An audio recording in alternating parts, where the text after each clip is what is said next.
তরুণ প্রজন্ম যদি একবার গর্জে ওঠে মুসলিমদের, ইনশাআল্লাহ তাআলা তারা সকল বাতিলের ভিত্তি গুঁড়িয়ে দিতে পারে ইনশাআল্লাহ।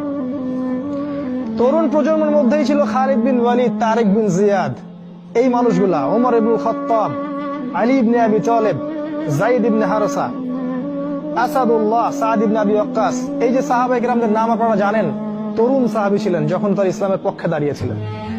একাই ওমর সে সারা মক্কাকে পরিবর্তন করে ফেললো। এক হামজার সামনেই 20-30টা মানুষ দাঁড়াতে সাহস পাইত না।